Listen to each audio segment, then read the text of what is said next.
The first thing I noticed when I stepped into the over-decorated ballroom of the Grand Hyatt was the suffocating stench of corporate vanity.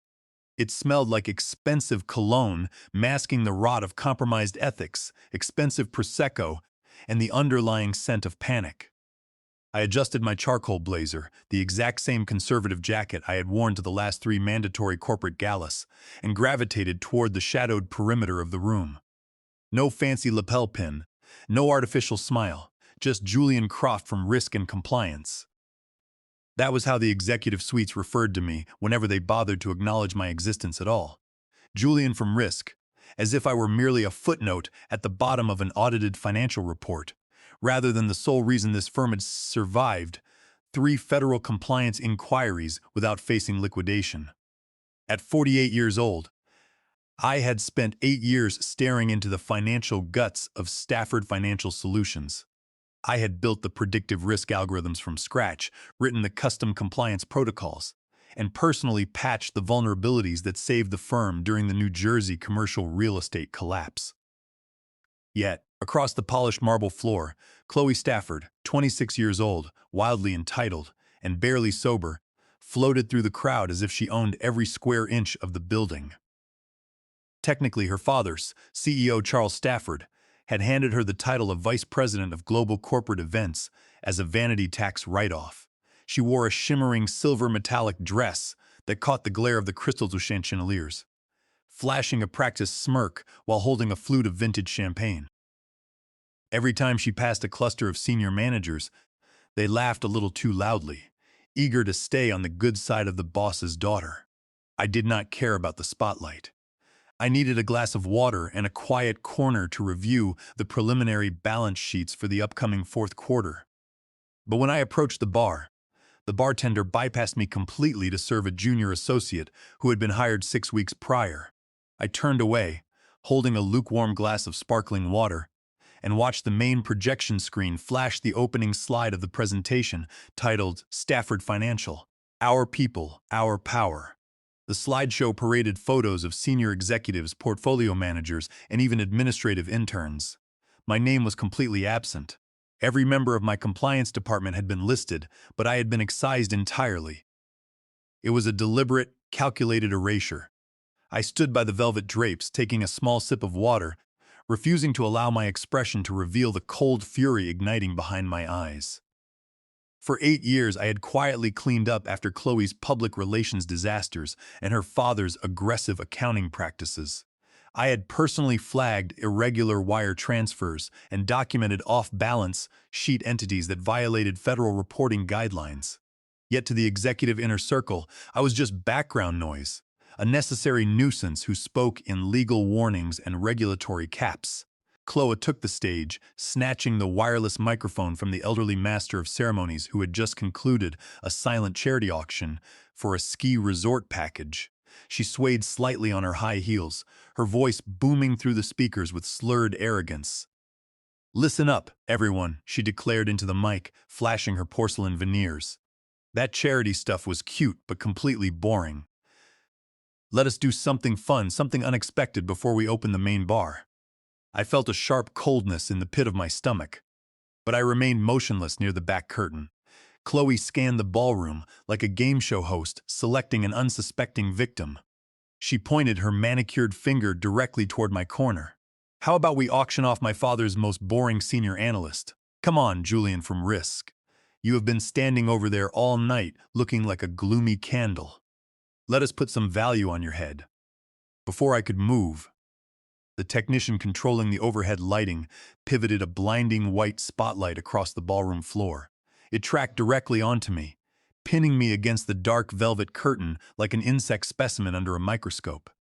A sudden, uncomfortable silence settled over the 180 guests.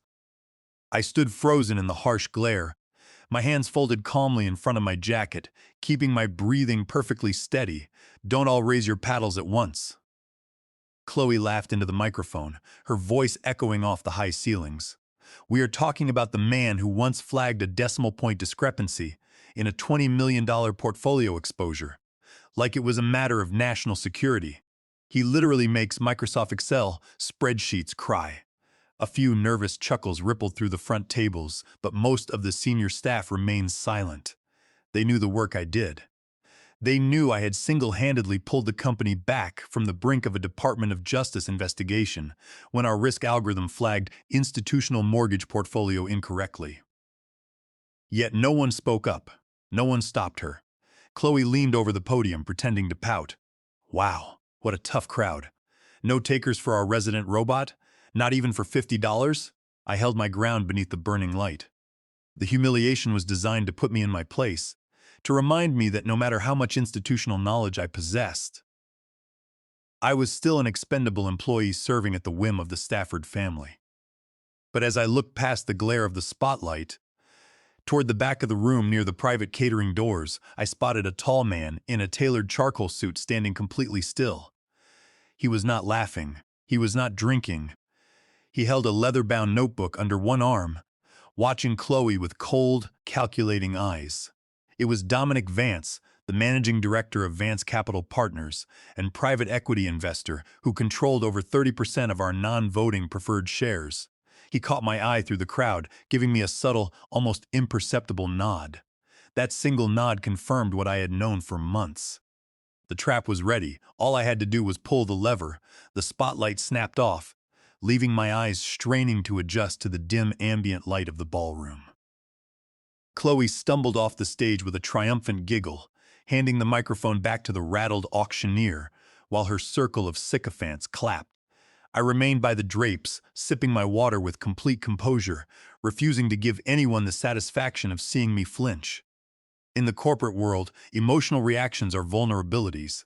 Patience, on the other hand, is a weapon. As I began moving toward the exit, two figures stepped into my path. It was Bradley, the junior HR manager, and Brenda, the vice president of human resources. They both wore forced, sympathetic smiles, the kind of corporate expressions designed to de-escalate lawsuits before they hit the legal department. "Julian, do you have a quick minute?" Brenda asked. Her voice pitched in a soothing, maternal tone. "We just wanted to touch base regarding Chloe's little joke on stage." I stopped and looked at both of them. "I understand company culture requires flexibility, Brenda," I said. Keeping my tone perfectly neutral and completely devoid of hostility, Brenda visibly relaxed, exhaling a breath she had been holding. "Exactly, Julian. We knew you were a team player. Company morale thrives on camaraderie and lightheartedness. It was all in good fun for charity, of course. We just want to ensure we are all aligned moving forward." She presented a leather folder, opening it to reveal a standardized corporate conflict resolution waiver.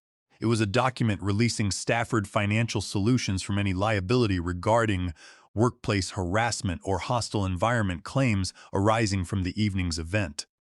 Clipboard in hand, Bradley handed me a pen. "Just a routine acknowledgement that we addressed the matter amicably," he said.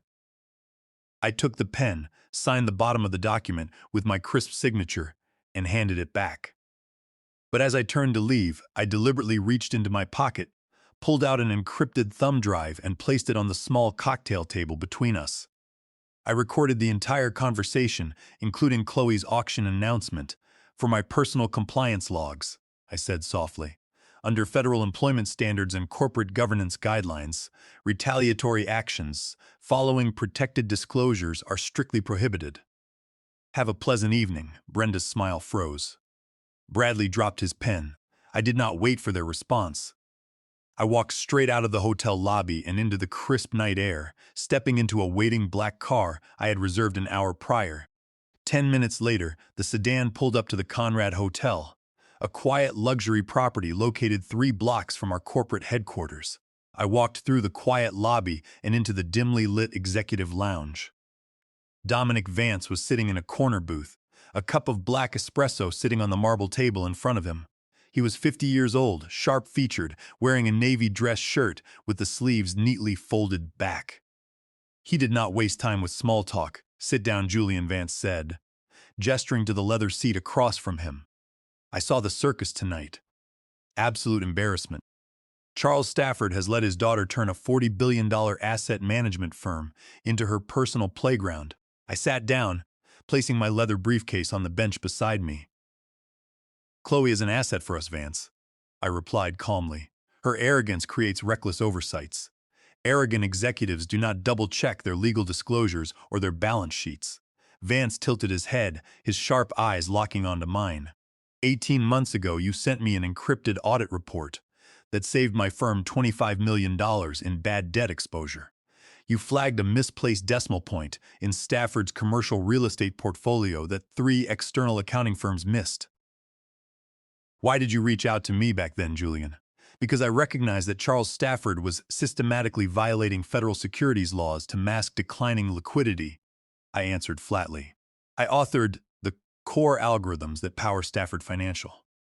Under Title 17, United States Code, Section 106, I individually registered the copyright for the underlying source code of the Risk Matrix Alpha analytical engine prior to my employment contract.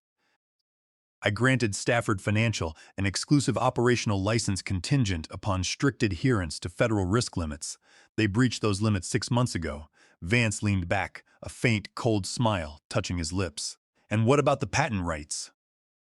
Title 35. United States Code. Section 271, I continued, my voice smooth and deliberate. The patent for the automated compliance tracking architecture belongs to me personally. Stafford Financial has been illegally integrating my patented systems into their high-frequency trading desk without paying licensing royalties. Furthermore, they have misappropriated employee pension reserves to pad their quarterly earnings, a direct violation of the Warren Act under Title 29, United States Code, Section 2101. Vance set his coffee cup down with a soft clink. Charles Stafford thinks he controls 80% of the voting stock through his family trust. What he does not know is that my firm has spent the last 90 days quietly acquiring debt instruments from their primary institutional lenders. We hold the primary covenants. If they breach their capital reserve requirements by even 1%, we can force an immediate debt-to-equity conversion. How soon do you want to execute the takeover? I asked. Vance looked at me intently. How soon can you deliver the internal audit evidence that proves fiduciary breach? I opened my briefcase, pulling out a sleek encrypted drive. Everything is documented. Chloe's fraudulent expense reports, Charles's illegal transfer of pension funds, and the exact software license violations. The countdown has already started. By 6 o'clock on Monday morning, the atmosphere inside Stafford Financial headquarters had shifted from arrogant complacency to quiet, frantic tension. An urgent email had arrived in my inbox at 6:07 a.m. from Chloe Stafford. She had copy-pasted a series of aggressive queries from 2 major institutional investors who held substantial positions in our core growth fund. The email subject line read, "Urgent investor inquiries. Need risk clearance immediately." The body of her message was a masterclass in executive panic disguised as authority. She demanded that I construct an emergency risk mitigation narrative explaining why our secondary liquidity reserves had dropped by 14% in the third quarter. Attached to her email was a chaotic, unformatted spreadsheet containing raw transactional data that she clearly had not reviewed herself. I sat at my desk, sipping my coffee from my plain ceramic mug, analyzing the numbers. Chloe had attempted to mask millions of dollars in unauthorized administrative expenses by routing them through shell vendor accounts labeled as strategic market research. Among the entries were first-class flights to Dubai, luxury resort bookings in Santorini, and a $3,200 dinner bill at a 3-star Michelin restaurant in Manhattan, all authorized under her personal sign-off. Under Delaware General Corporation Law, Section 141 and Section 144, executive officers owe an absolute fiduciary duty of loyalty and care to the corporation. Diverting corporate funds for personal enrichment constitutes illegal dissipation of assets and a direct breach of fiduciary duty. Furthermore, sending these falsified financial summaries across state lines to institutional investors constituted federal wire fraud under Title 18, United States Code, Section 1343. Instead of covering for her as she expected, I drafted a detailed, highly technical response. I explained that the liquidity variances required comprehensive forensic verification against original bank receipts before any formal statement could be issued to investors. I copy-pasted the exact regulatory statutes governing wire fraud disclosures and blind copied Dominic Vance's legal team. Then, I forwarded the annotated spreadsheet to Vance's forensic accountants. By noon, Chloe realized she was out of her depth. In a desperate attempt to assert control over my department, she announced the immediate hiring of a new vice president of strategic initiatives. Her name was Caitlin, a 27-year-old former sorority sister of Chloe's, whose resume consisted of a 2-year stint at a boutique marketing firm and an MBA focused on corporate branding. Chloe marched Caitlin into my glass-walled office during our afternoon compliance meeting, wearing a tailored red power suit designed to project absolute dominance. "Julian," Chloe announced, her voice dripping with artificial warmth. "Caitlin is joining us to streamline our risk reporting processes. She will be overseeing all outgoing compliance documents to ensure our messaging aligns with corporate strategy.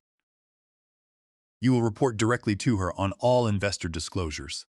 I stood up, holding out my hand to Caitlin with a polite, professional smile. "Welcome to the risk department, Caitlin.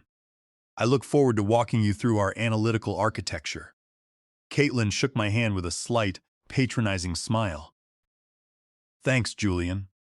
Chloe mentioned you are very traditional in your methods. We are going to modernize these spreadsheets and make them much more accessible for executive review." I nodded in agreement, feeling a cold satisfaction settle over me. What Chloe and Caitlin did not realize was that I had spent 8 years writing the internal system documentation and user access protocols. Every spreadsheet, every database query, and every compliance workflow was protected by tiered encryption keys that required my personal security credentials to alter. Over the next 2 weeks, I scheduled 3 onboarding sessions per week with Caitlin in Conference Room B. I willingly provided her with extensive financial files, but I specifically selected documents containing embedded audit trails. Every time Caitlin opened a file or attempted to reformat a risk matrix to hide Chloe's expense anomalies, the system automatically generated an immutable digital log on our secure server. Caitlin possessed no understanding of forensic accounting. When she asked me why certain line items were flagged in bright red, I explained with rehearsed, calm ambiguity that those were legacy entries requiring senior executive sign-off. Eager to impress Chloe, Caitlin routinely overridden the red flags, signing off on the altered reports using her new executive access code. By doing so, Caitlin was unwittingly building an undeniable paper trail of deliberate corporate falsification. Every override was timestamped, archived, and automatically mirrored to Vance Capital Partners' legal portal. While Chloe believed she had placed a leash on her boring senior analyst, she had actually handed me the exact forensic evidence needed to prove systemic corporate fraud. On Thursday afternoon, I sat quietly at my workstation, watching the server logs update in real time. The trap was fully set. The trap was no longer just about protecting my career or demanding respect. It was about dismantling an entire culture of corporate corruption, line by line, law by law. The hammer fell on a rainy Tuesday morning. The quiet routine of the 45th floor was shattered when 4 forensic auditors from Vance Capital Partners, accompanied by 2 independent legal counsel, entered the executive suite unannounced. They carried formal demand letters, backed by primary debt covenants, exercising their legal right to inspect all financial records under Title 18 of the United States Code. Within minutes, panic spread through the executive corridors like wildfire. Rumors circulated that Chloe's personal expense accounts were being audited for systematic wire fraud and tax evasion. CEO Charles Stafford spent 3 hours pacing inside his corner office, shouting into his phone behind closed doors, trying desperately to contact his board members. But the board members were not answering. They had already received formal notifications from Dominic Vance regarding impending covenant defaults. At 2 o'clock, HR Director Brenda and Manager Bradley summoned me to Conference Room V once again. The room felt stifling. Brenda's composure had completely shattered, her face was pale, and her hands trembled as she shuffled a stack of internal memos. "Julian," Brenda began, her voice tight and strained, "we have noticed an unprecedented level of external inquiry into our internal compliance files. There are concerns that internal risk documentation was leaked to outside entities without board authorization. I sat back comfortably in my chair, folding my hands over my knee. Are you accusing me of a compliance breach, Brenda? Bradley leaned forward, trying to project authority. We are conducting an internal security review, Julian. If you have been sharing proprietary software code or financial data with Vance Capital, that constitutes a gross violation of your non-disclosure agreement and immediate grounds for termination. I smiled calmly, reaching into my leather portfolio and placing a multi-page legal brief on the glass table. Under Title 17, United States Code, Section 106, the proprietary analytical software known as Risk Matrix Alpha is my personal intellectual property, registered under my name with the United States Copyright Office. Stafford Financial's commercial license expired 30 days ago following your breach of Capital Reserve covenants. Any continued use of that software by this firm constitutes willful patent and copyright infringement under Title 35, Section 271. Brenda stared at the document, her mouth open in absolute shock. Furthermore, I continued, my voice firm and unwavering, any attempt to terminate my employment or restrict my activities following my formal disclosures to federal regulatory authorities constitutes illegal retaliation under federal whistleblower protection acts. This meeting is being recorded, and a copy has already been transmitted to independent legal counsel. Neither Brenda nor Bradley uttered another word. I picked up my portfolio, stood up, and walked out of the room, leaving them frozen in silence. That evening marked the firm's second major black tie gala of the year, held in the grand ballroom of the Plaza Hotel to celebrate the firm's 30-year anniversary.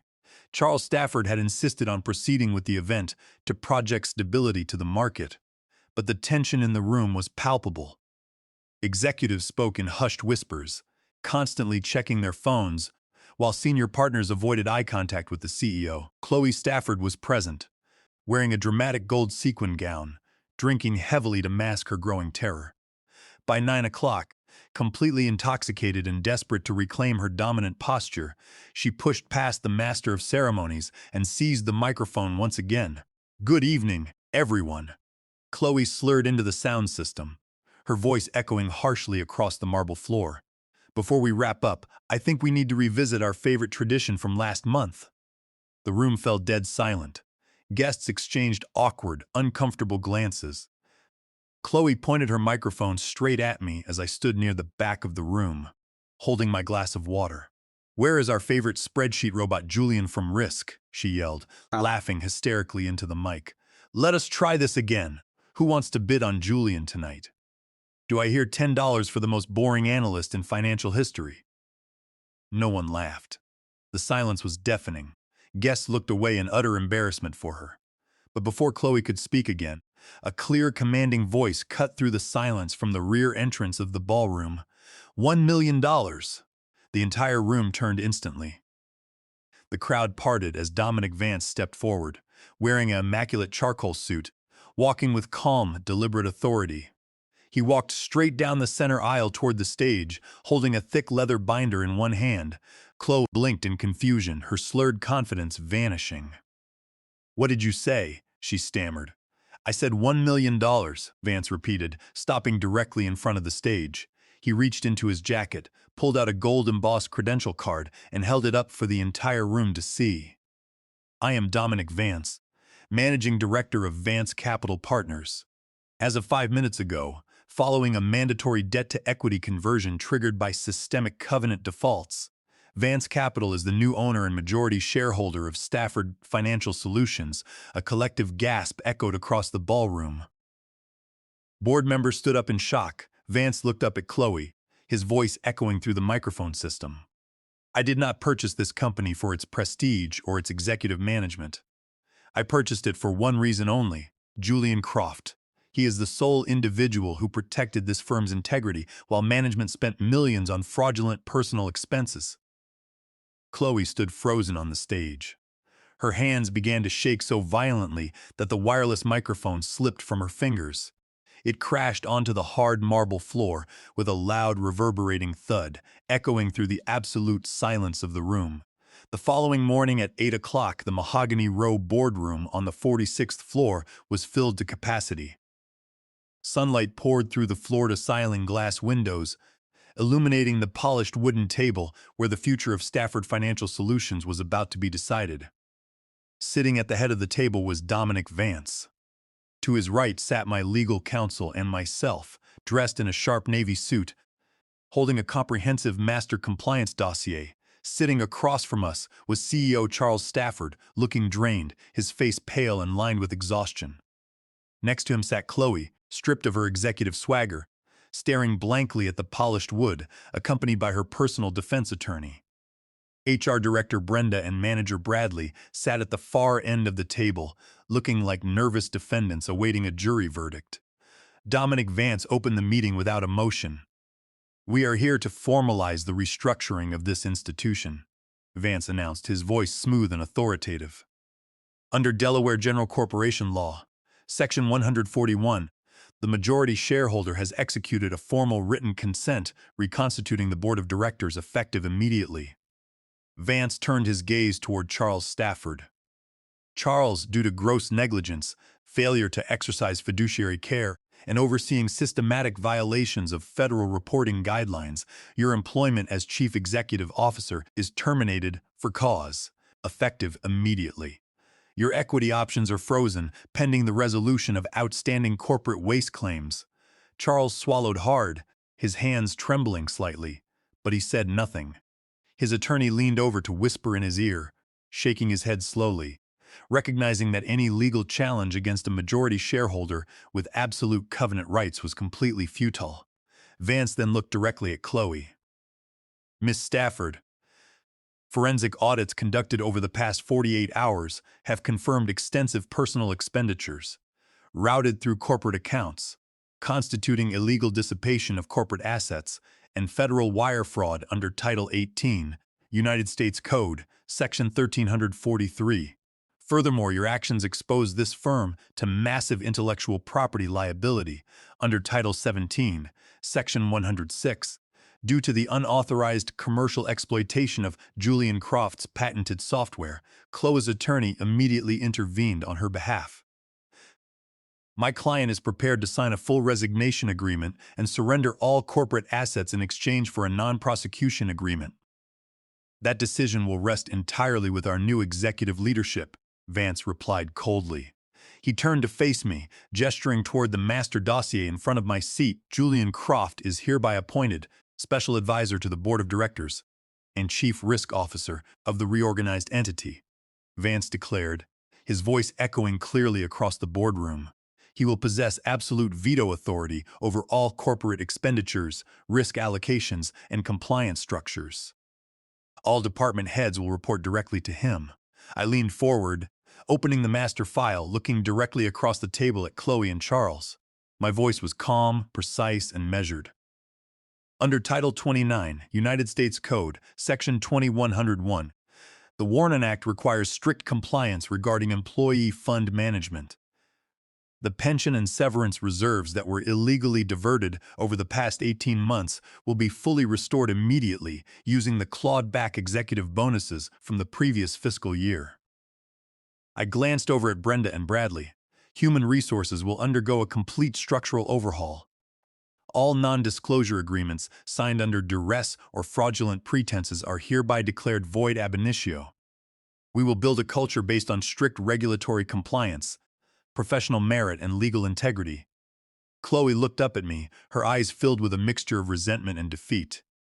"You planned this whole thing," she whispered, her voice cracking. I looked at her with a steady, unblinking gaze. "I did not plan your downfall, Chloe," I replied softly. "You engineered it yourself through your own arrogance.